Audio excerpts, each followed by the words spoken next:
I don't like to talk about what happened 15 years ago. I don't even like to think about the fact that on January 7, 2008, Sarah Collins, beloved member of the community, left home to run an errand and then was never seen again. It was a huge case back then. Everyone seemed to want to know what happened to her, but no one was more desperate for answers than I was. Sarah and I had been married for 5 years. I knew as soon as I met her that I wanted to spend the rest of my life with her. She had one of those smiles that just lit up the room. That's why it was so hard to believe that such a beautiful, successful woman had seemingly disappeared. They haven't even ever recovered her body, 15 years later, and they still didn't have a shred of evidence. Not a tire track or even a fingerprint. Nothing. The police put out an appeal, but no one has come forward. Somehow, not a single person had seen her. It was like she had just vanished without a trace. I think about Sarah a lot. I could not quite bring myself to take down the photos of her from around the house. Sarah's bright face still smiles down at me from every room. There's one photo of her from our wedding day that I really love, and looking at it makes me feel like I'm looking straight at her. It captured her perfectly. 2 days ago, I found myself staring at it again, really getting lost in the details. Her eyes, the way the corners of her mouth were lifting into a smile, the small dimple on her left cheek. I was looking at it so intently that I almost didn't notice the phone ringing.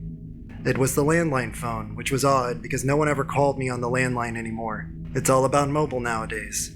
When I looked at the caller ID, it was an unknown number. I shrugged and I picked it up anyway. It was probably just the bank calling to confirm something. The call took a moment to connect, but when it did, I heard a strange rustling sound on the other end of the line. Hello? I wasn't in any mood for prank callers. Is anyone there? Hello? Daniel? Daniel, thank goodness I finally reached you. The voice on the other end of the line was a woman's voice, shaking and breathless. Daniel, it's me. It's Sarah. Are you there?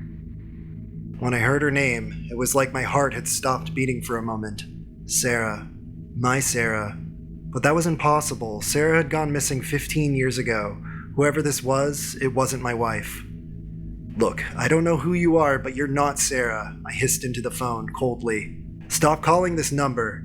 I had actually dealt with a lot of these calls, unfortunately, especially when Sarah first went missing. Con artists, fraudsters, anyone who wanted to manipulate a grieving husband. I knew none of them were my wife. No, Daniel, wait. You have to listen to me. It's me, Sarah. You have to believe me. She was sounding shrill and desperate now, even a little hysterical. The lengths that people go in order to sell a lie is astonishing. Why are you doing this? I asked angrily. It's been 15 years since my wife disappeared. What do you want from me? For a moment, the woman on the other end of the line didn't respond. I was beginning to think that the call had disconnected when she finally spoke. Daniel, please. It's me. It's your wife, Sarah. I'm telling the truth. It's me. She continued to plead, but I'd had enough. I wasn't going to listen to this liar anymore. Don't call this number again, I firmly told her, hanging up. I thought that would do it. She wouldn't be likely to call me again, and I assumed it was all over. The next day, I had asked a friend to help me repair my plumbing system. He was a good friend. I had known him since college. He'd been there for me when Sarah disappeared, getting me through all of it. We were both taking a break, catching up on some important events in each other's lives, when my landline phone began to ring again. Sorry, I have to take this. It might be important, I said, getting up from my seat and making my way to the phone. I had noticed that the call was coming from an unknown number, just as it had the day before. I didn't make a connection right away. After all, it could have just been the bank this time around. I picked up the phone, and I heard the same rustling sound. It was unsettling in a strange way. I almost felt like I had heard it before, but I just couldn't put my finger on it. Hello? I was already beginning to get a good idea of what this call was about, and I wasn't happy about it. I told you not to call this number. Daniel, thank goodness I finally reached you. The very same words that she had said the day before. Daniel, it's me. It's Sarah. Are you there? It was undoubtedly the same woman. I don't have time for this, I hissed into the phone. I know you're not Sarah. Stop calling me. I hung up the phone and walked back to my friend, who looked confused. Who was that? He asked me. I heard you saying Sarah's name. Is everything okay? It was some prank caller trying to pretend to be Sarah, I told him, rolling my eyes.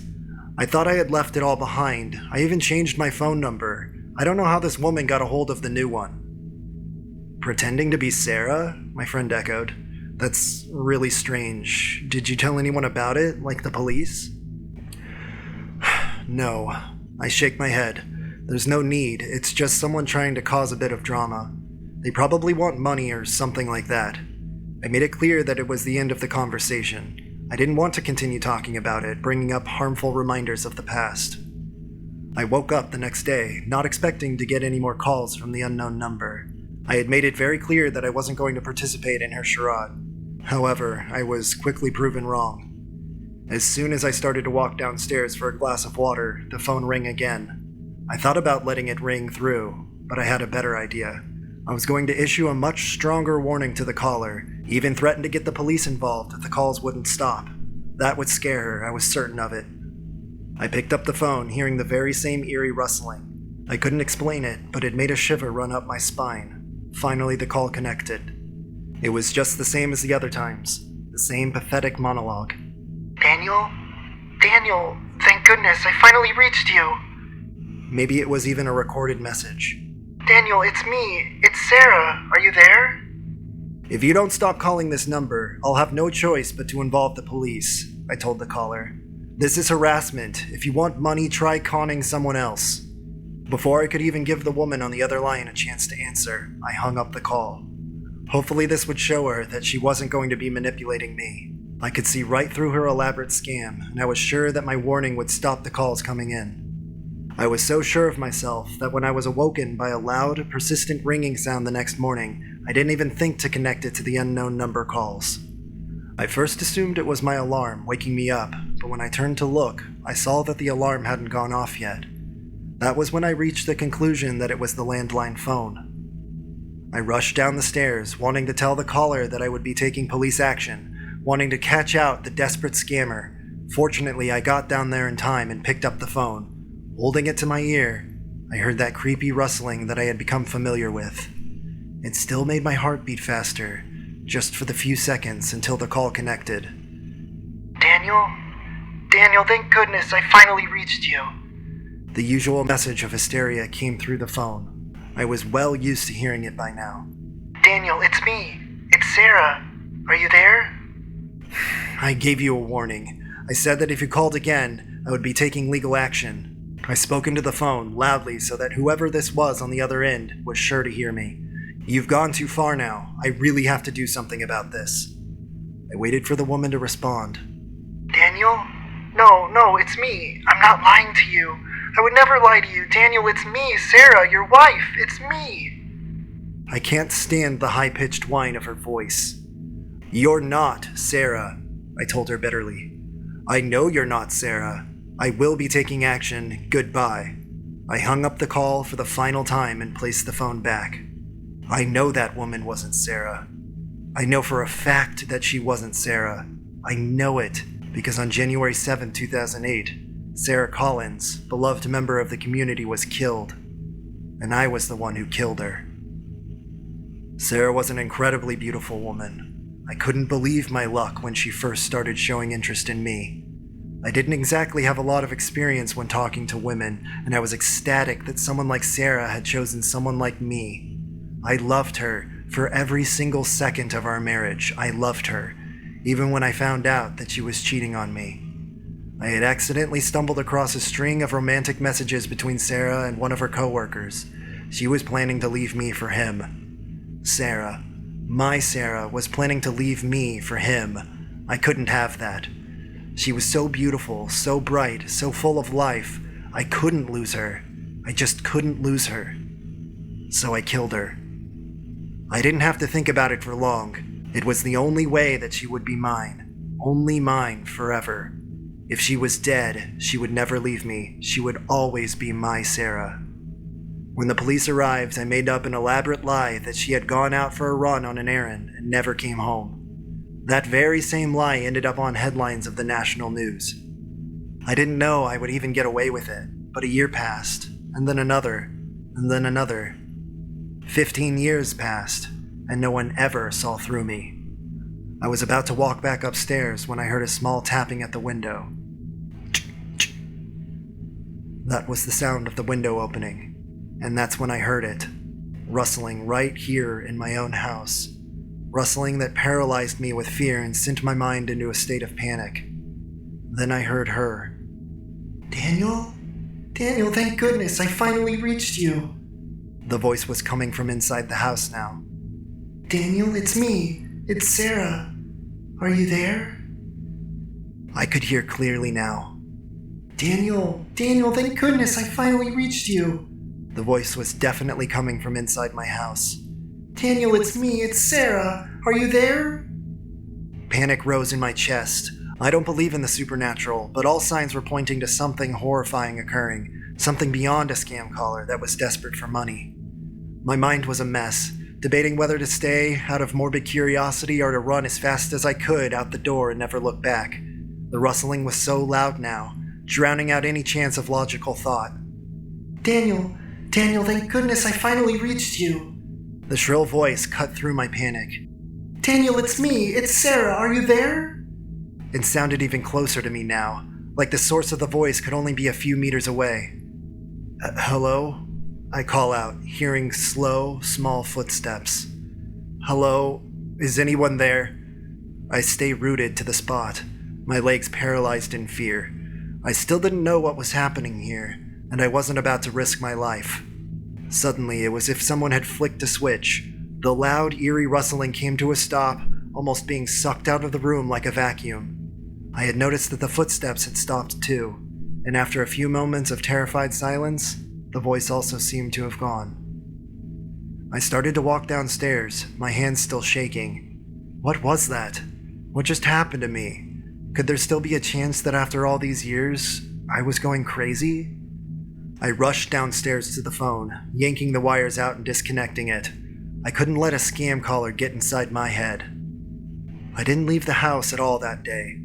The fear still made my head spin and my heart pound in my chest. There was no logical explanation for what had happened. I didn't know what to think.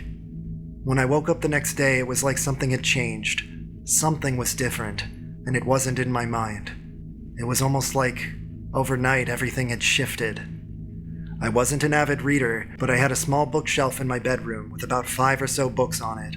For some reason, it was looking a little empty. Was it just my imagination? I got out of bed and walked downstairs. I needed to get a glass of water. Clearly, my mind was going into overdrive, and I was starting to become paranoid. I opened my drawer in the kitchen to get a butter knife for the slice of toast I had, when something caught my eye. An empty space in my knife rack. Every other knife was in the slot, apart from one. I could feel a lump in my throat. Knives don't just go missing. I pulled my mobile phone out of my pocket, not even daring to touch the landline, and called my friend, Adam. I really was going crazy. Some sort of delayed guilt response, I guess. Whatever it was, I was afraid. Adam, I hissed into my phone. I don't know what's happening to me, but I need you to come over. I think I'm going mad.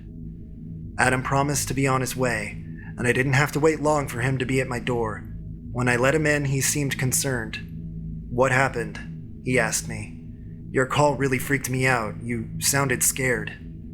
I think I'm going crazy, I explained as we sat down. I'm seeing things, imagining things. I think it's something to do with Sarah. Losing your wife is tough, Adam agreed. Right, he doesn't know what really happened to Sarah. I know how that feels. 10 years ago, Adam's wife, Laura, had suffered a fate similar to Sarah.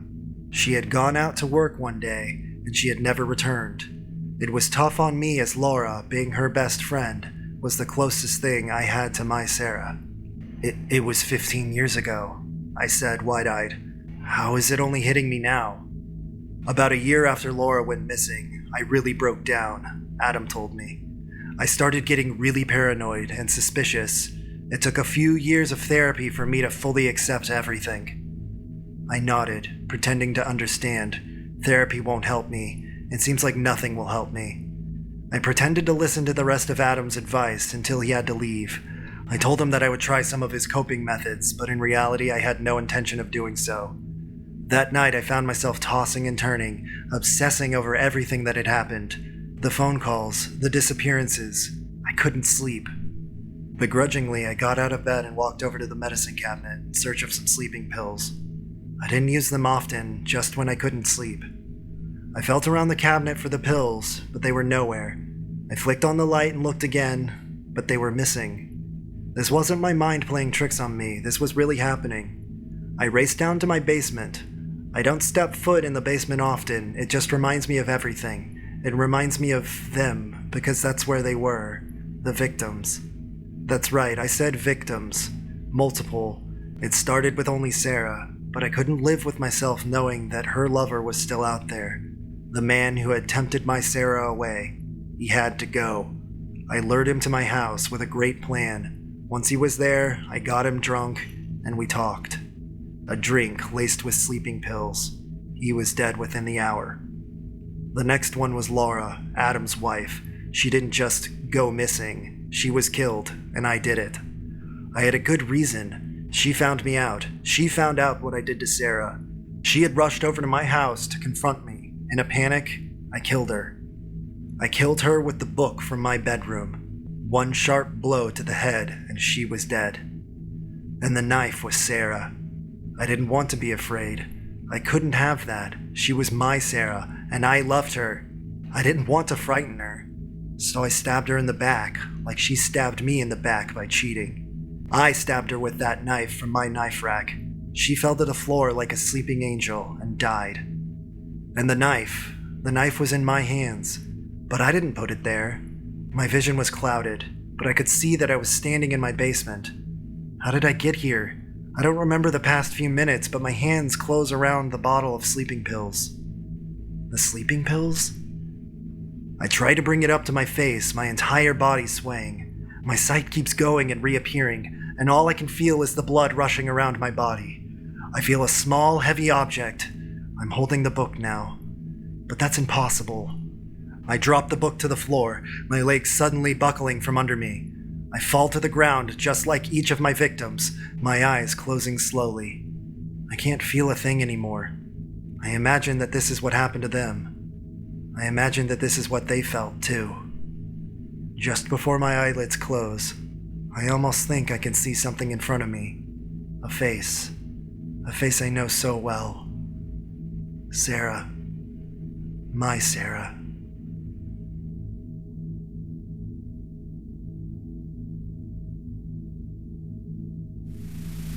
Emergency alert. Warning, this is not a test. I repeat, this is not a test. Citizens of the world, lock all doors. Close all of your blinds. Do not go near any windows. Do not look outside. Do not leave your house. Stay in a room with no windows. Gather what supplies you can. Turn all of the lights off and do not open the door for anything. When I first heard it, it didn't sound real. It sounded fake, like something in a horror movie, but it was an emergency, so I decided I probably should do what they were telling me to do. I grabbed a flashlight, pillow, my phone, charger, food, and basic other stuff to keep me entertained while this stuff happened. I had no idea what was going on, but once I got into the bathroom and got comfy, I texted my parents asking them if they got the alert. They also did. They said citizens of the world. Did they actually broadcast that to the world? I asked myself. So I texted an internet friend that lives across the world, and they said that they got it too. The same exact message. And to be honest, it's kind of scary. They tell you what to do, but not what's going on, and people are scared of that. 20 minutes later. Emergency alert. This is not a test. I repeat, this is not a test. Unknown creatures have been knocking on people's doors and been killing people that open the door. There is 5 major hotspots. Washington, D.C., Tokyo, Toronto, Moscow, and London. They have been located all around, but it seems as if they are attacking those places first. This is an invasion. Stay in your rooms. Do not open any doors. Do not look outside. They can kill you instantly with just a look. May God help us all. Emergency nuke sirens are going off. Tornado sirens are going off. What is going on? Is this a prank? How can the invasion be real? Are aliens real? How can I even comprehend that? I heard car alarms going off. I hear things being destroyed. They're here. They're killing. It sounds like a war zone out there, but without any guns. What can the government do? Just shoot them? But they would die looking at them. That's what the radio said. It doesn't seem like there's any possible way we could survive this. We're going to die. I text my parents, but no answer. I text my brother and sister, no answer. I start to panic now. What if my family's gone? And all I can do is listen to other people's families get murdered. The nuke sirens have started again, and they're very loud, shaking my whole apartment. I wonder what the other people in my building are thinking. Probably like me, this is it. This is the end of the world. Everyone on the planet will die. I hear a knock at my door, but I don't answer it. I hear someone screaming for me to open it. I mean, it sounded human. Should I open it? No, that would be stupid. Emergency alert. This is not a test. I repeat, this is not a test. The extraterrestrials are attacking every major city in the world. We have not found out any information on what they want. Stay inside. Millions, if not billions, are dead. Stay inside. It's as if the government has given up now. There's no way to fight, and these messages are less helpful each time they come on. If he's right and there are billions dying, I don't know how we can survive this. I mean, I have so far, but it doesn't sound like for long. I hear buildings being destroyed. I hear cars being destroyed. My building has been hit a few times. I'm hearing my world crumble before me. At this point, there's no reason to hope anymore. There's so many dying, and there's so much chaos. It sounds like they're going to get everyone. I would love to know what one of these things look like, but if I see them, I die. I hope someone takes a picture if we do end up surviving this. I want to see it. I want to see what's killing us. But the end is nowhere near, and I don't even know how many people we have left. Should I just end it? Maybe I should die before they get me.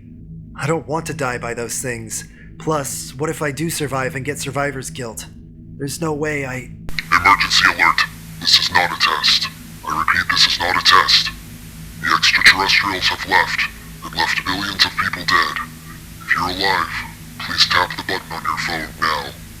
If on a radio, tune to 104 and state your name and city. We will update you in 20 minutes. There's no way I would want to live. That's what I was going to say, and yet somehow I'm actually alive. Do I want to die now? Well, no. But how many people are alive? What did these things want? Why did they attack us? There's too many questions to even ask right now.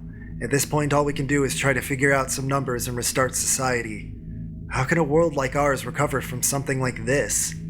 How long until society is normal again? Will humanity ever be the same? I don't know. There's too many questions. What do I know?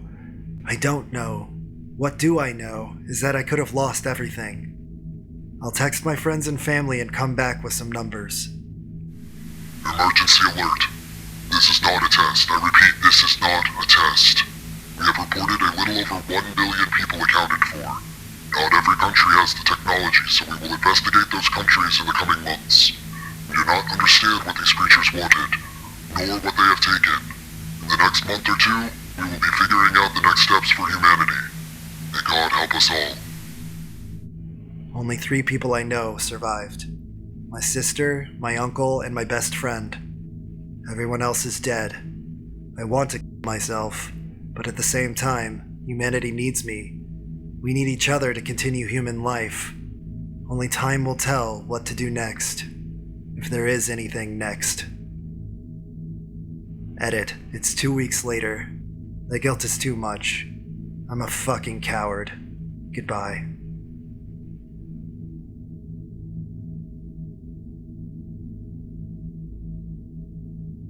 Consider yourself lucky if you've never been woken up by a tornado alarm. 1 minute you're in a deep sleep, dreaming about a better world, and the next you're being confronted with a waking nightmare. When those alarms go off, you only have a few minutes to wake from your sleep, gather your family, and get to a safe space. The twister could be down the street or across town. You won't know until it either blows your house down, or enough time passes that you feel confident it missed you. In the meantime, you and yours huddle in a closet or a cellar and pray. It's a hazard I've lived with for most of my life. When you grow up in a part of the country colorfully named Tornado Alley, you learn to live with these storms. I've been rather lucky that one hasn't destroyed my house, but I've had a few close shaves. If you've ever seen the power of a massive funnel cloud up close, it never leaves your brain. Watching the natural world destroy nearly indestructible buildings is a fun reminder that Mother Nature is our landlord and people are just the residents on this planet. We can be evicted at any moment.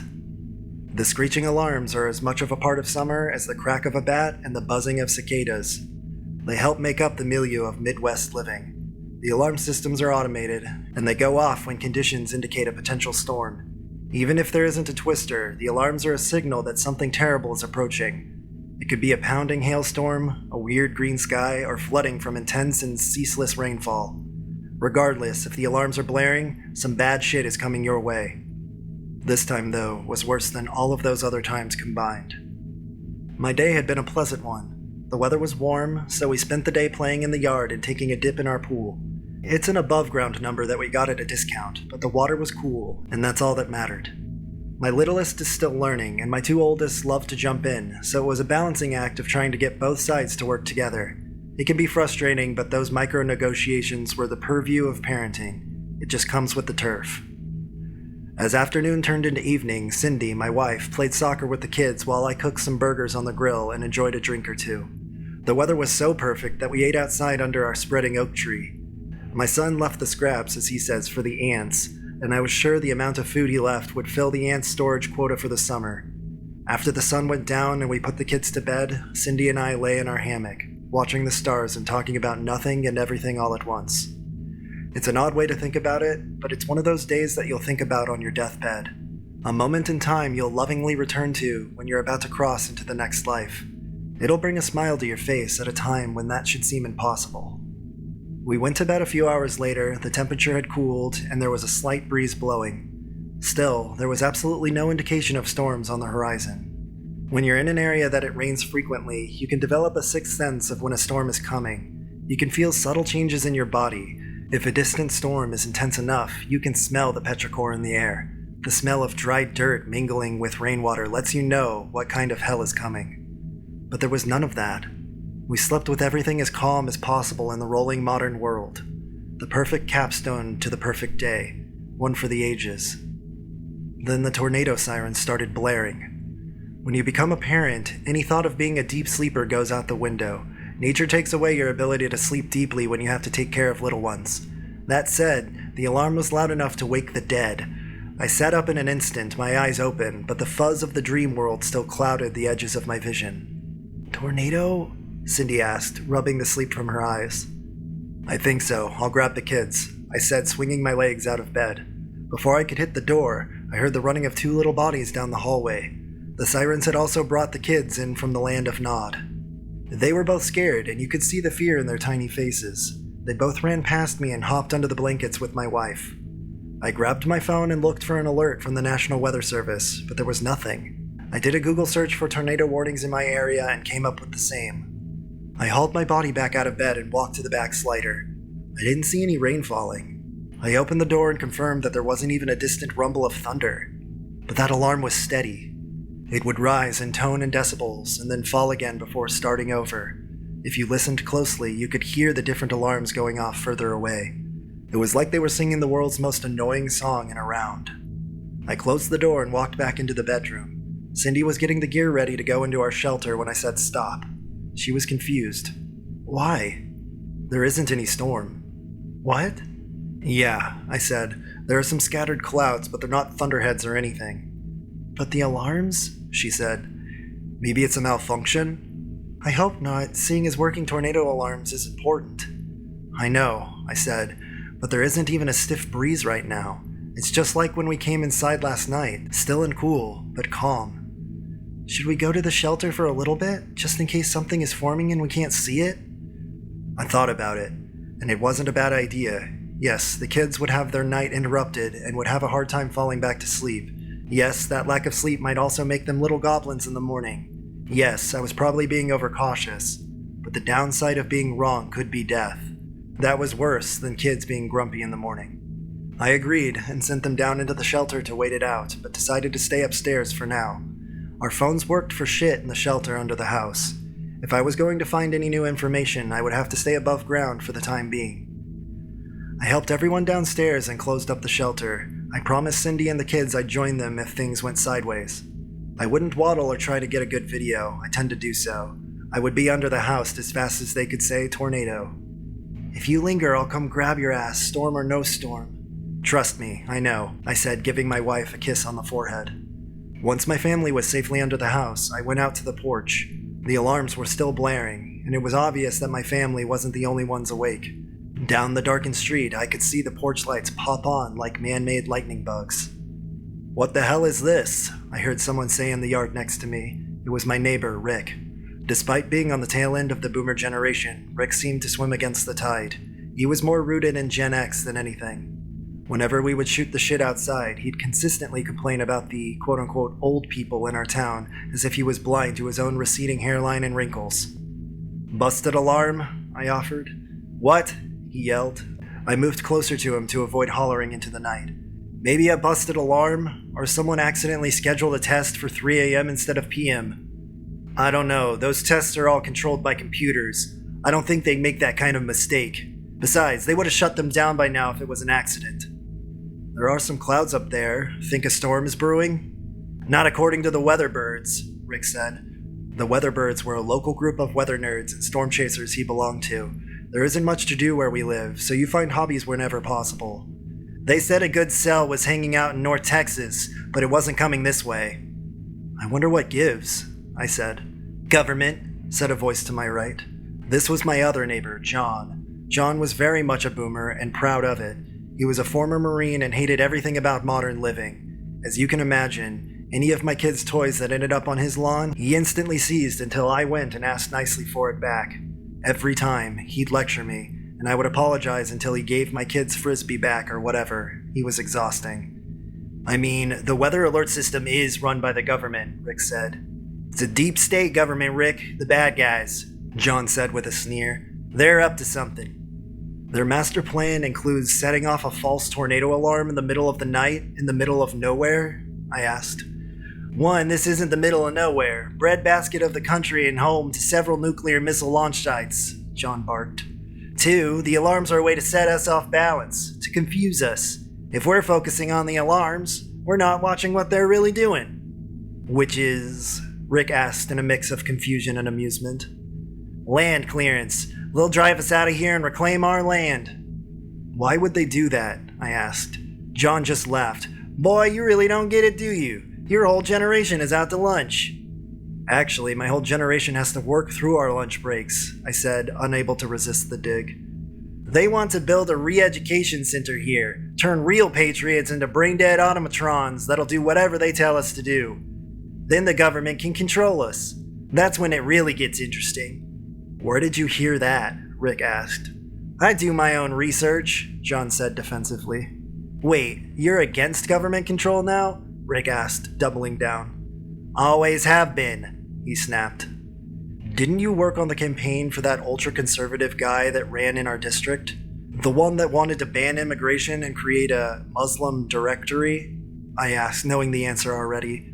"Oh yeah," Rick chimed in. "The anti-gay, anti-trans guy, Clay something. Stonewater, and he's not anti-trans," John hissed. "He's just a traditionalist. And those things have nothing in common with the kind of government control I'm talking about. The one that will strip normal people of their rights, their guns, their property. They want to turn us into pushovers so they can do just that." "Normal people?" I asked, pushing back on John's diatribe. "You guys want to keep your head in the sand about where we're going as a people, fine. But society can't take these kind of changes and not pay a consequence for them. If you let the rot creep in, it takes over." "How does any of this connect to a tornado alarm?" I said, feeling the exhaustion of a late night and John's right-wing rambling setting in. "Clay warned us about the deep state. He said the stormtroopers would come at night and lock us up. I'm worried this might be the start of something big." "I will grant you this. If they wanted to ensure the citizens they rolled up wouldn't be armed, a tornado alarm in the middle of the night would be the way to do it," I said. John laughed. "Speak for yourself," he said, raising the shirt to expose the handgun tucked into his pajama pants. "What the fuck, man?" I said. "I'll never be caught off guard," he said with a smile. "Old Pete and I go everywhere together. Let one of these stormtroopers come around here. I'll blast him where he stands. You both can thank me later." The screaming tornado alarm suddenly went quiet. You could hear the echo in your mind, but the typical night noises returned to the world outside our gray matter. Crickets reigned supreme again. We all looked at each other in a delighted amazement. "Guess it wasn't stormtroopers after all," I said. Rick laughed. John didn't. Above us, we heard an eardrum bursting boom. It was like a bomb went off above our heads, only we hadn't seen anything streak by. "That was a sonic boom," John said. Seconds later, we heard a different type of boom. Whatever had flown over us had exploded. You could just barely make out the orange flames in the dark clouds. "Aw, Jesus, tap-dancing Christ," John said, removing his red cap and placing it over his heart. "What the hell is that?" I said, pointing up at the sky. Breaking through the clouds was a white parachute. It was drifting so violently from side to side that I feared it would tip over and send the occupant plunging to the earth. Whoever was strapped to the chute wasn't steering anything. They were dropping right towards our street. There was another sonic boom over our heads, quickly followed by another explosion. Seconds later, another white flower bloomed in the sky. Like their compatriot, they looked completely zonked out on their southward descent. The first parachuting pilot showed no signs of slowing and landed harder on the ground than they should have. As soon as their legs hit the pavement of the road, you could hear the sickening snap of both legs. That woke the pilot up. The man screamed so loud I was afraid he'd break glass. Rick had been a paramedic in his younger years and ran over to the pilot to help in any way that he could. The pilot frantically ripped off his helmet and reached for his broken legs, but his harness wouldn't let him grab them. It was for the best. His legs had broken at the shin and were barely attached. "Hey man, I know it hurts, but stop thrashing around. You're going to make it worse, okay? We can save the legs, but we need you to listen," Rick said in a more confident and serious tone than I had ever heard him before. "We're all fucked," the pilot said, his eyes wide. "That thing isn't going to let any of us live. Just put a bullet into me. Shoot me! Shoot me!" Out of the corner of my eye, I saw John walk up. I was worried he was going to fulfill the pilot's request, but instead he smacked the guy across the face. The pilot's frantic motions and screaming just stopped. "You're in uniform. Act like it," John said. He nodded at Rick. "Let this man do his job, okay?" The pilot, still dazed, just nodded. I looked over at John, and we locked eyes. I hated that dude, but that was pretty clutch. I gave him a nod, and he returned the favor. Rick was unable to hitch the pilot from his ejector seat and lay him on the ground. He went to work making a splint as best he could. About a dozen people tried to call 911, but their phones didn't work. They just couldn't find a signal. Suddenly, the power in the entire neighborhood went out. We were standing in pitch-black darkness when we heard the second pilot land on the street with another snap of their legs. The screams that followed echoed through the quiet neighborhood. "Paul?" I heard a familiar voice call out. It was Cindy. She was standing with my children on the side of the house. I had dawdled, and she was true to her word. "Paul, what's going on?" I never got to finish that thought. From above us came a bassy trumpet blast that did shatter glass. Everyone grabbed their ears and squatted to the ground as if it would make it disappear. I felt my internal organs vibrating. It was unsettling.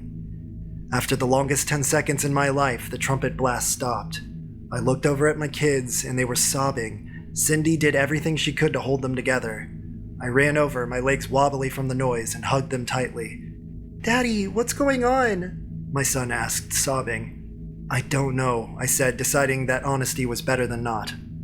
"Is something coming for us?" my daughter said, fear rising in her voice. "No, baby, I don't think so." I gave her a tight hug. My eyes looked up until they locked with Cindy's panic-stricken face. "I won't let anything happen to you." "Who are those guys?" my son said, pointing at the two wounded pilots. "They're pilots." "Where are their planes?" A ball the size of a compact car came hurtling toward the ground. Everyone on the street screamed and ran for cover. The debris slammed into the Anderson home 10 houses down, sending a shockwave that swept everyone off their feet. I stood in time to see a second ball hurtling toward our neighborhood. I dove over my family and shielded them as the metal ball slammed into John's house. It instantly exploded, and flames started eating away the home. I lay on them until the dust from the explosion settled. Once I was sure there wasn't anything else raining down on us, I got to my feet.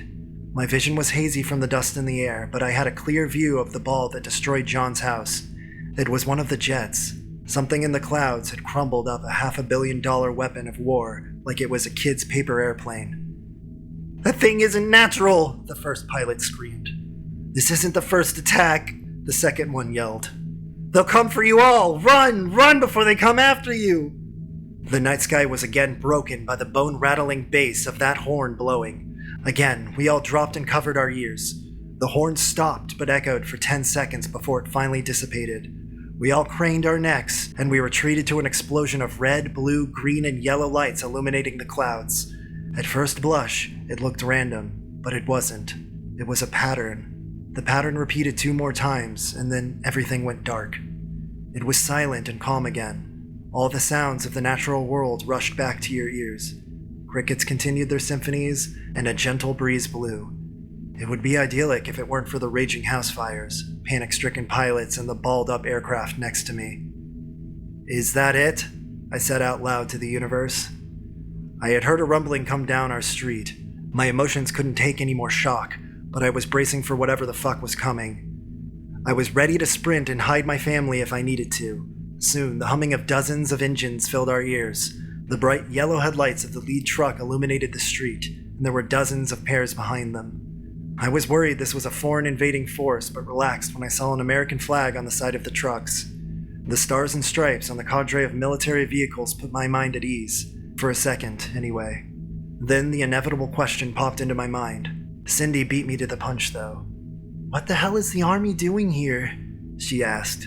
I don't know. The line of trucks came to a halt, the engines idled, and the noise drowned out the crickets. Even though it was dark, you could still see the exhaust puffing into the air. After a beat, the passenger side of the lead truck opened, and a high-ranking Army official exited the vehicle. He clutched a bullhorn in one hand and a walkie-talkie in the other. Seeing the wounded pilots, he whispered something into his walkie-talkie. Seconds later, we heard the doors of an ambulance open, and men marching with medical gear to retrieve the pilots. Rick tried to help, but he was pushed aside. He didn't argue. He just took a step back.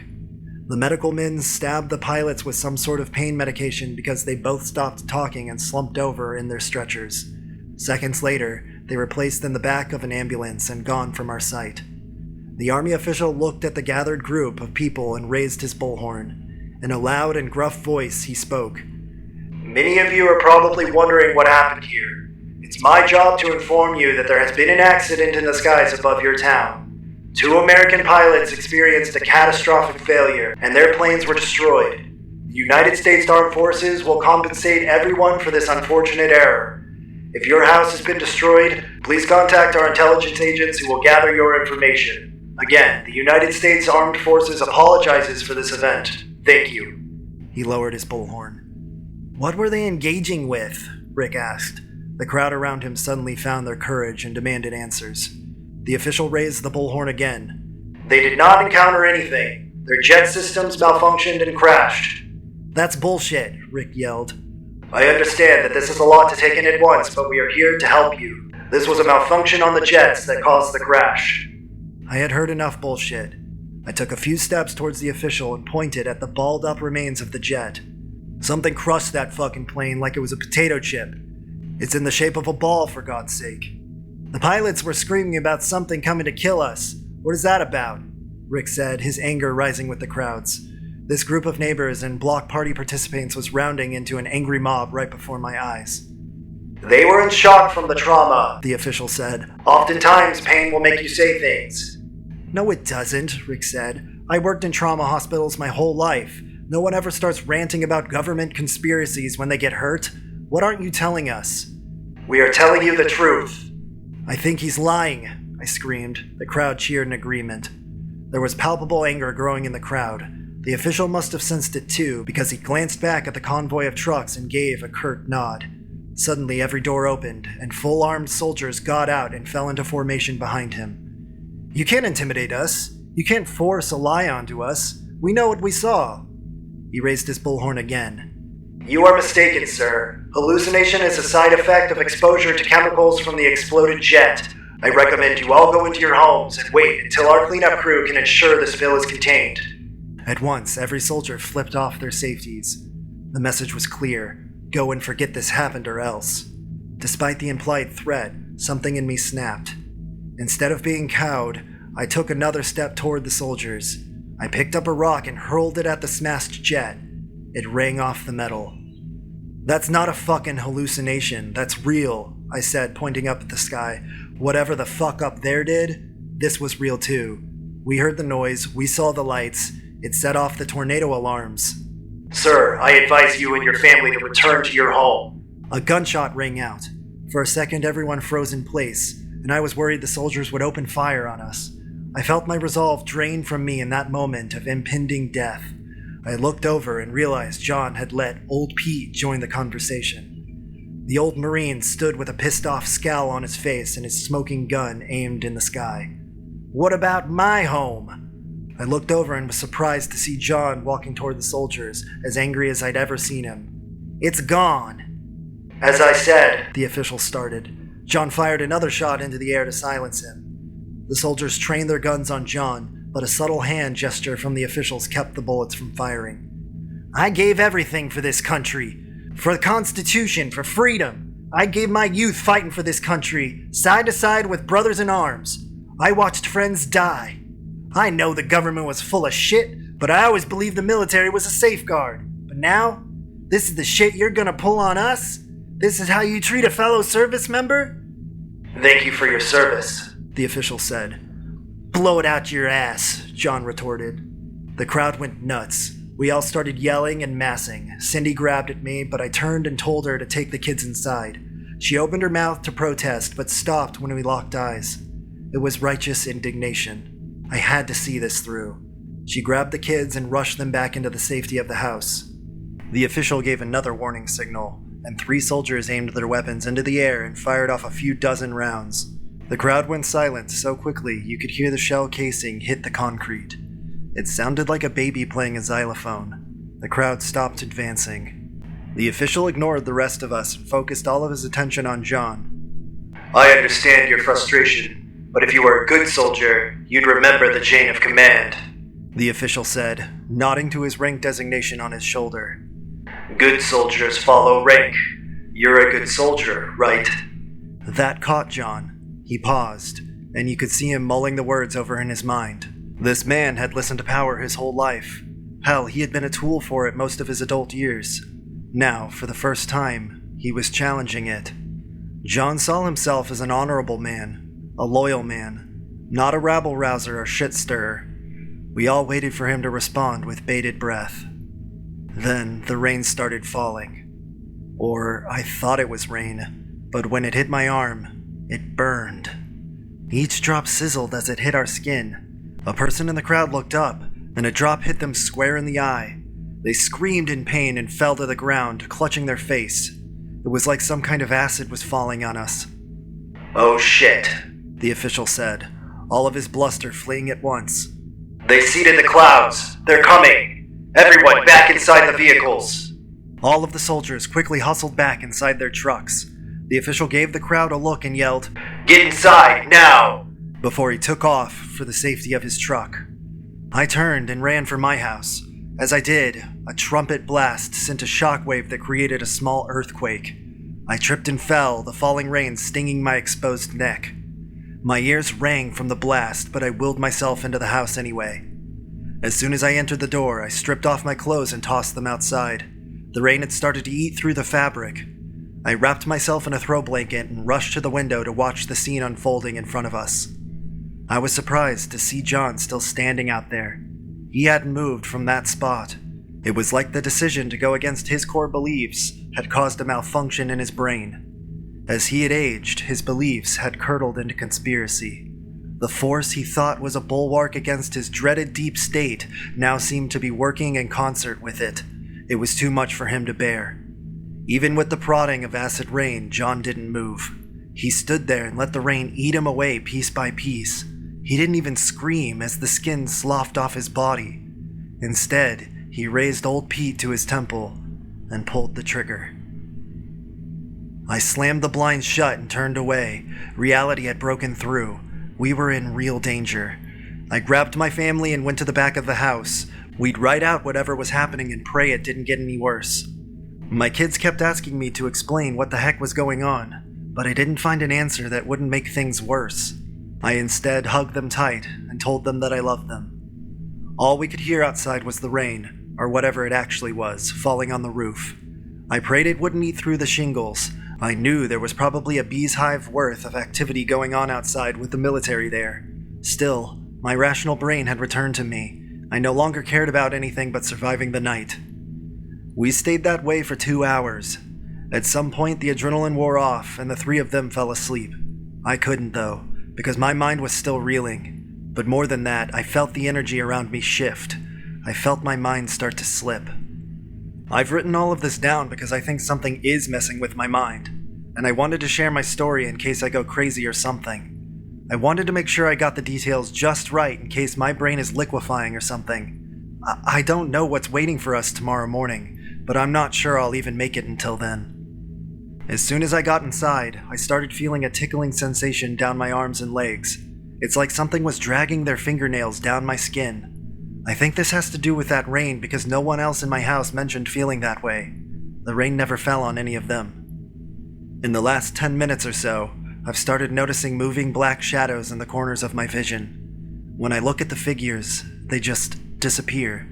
But they return. They always return. I can sense them watching me.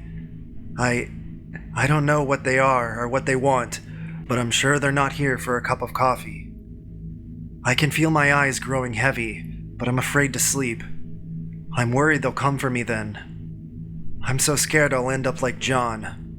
I'm feeling my strength drain from me. I'm drifting now, powering down. I see them emerging from the shadows. Oh God.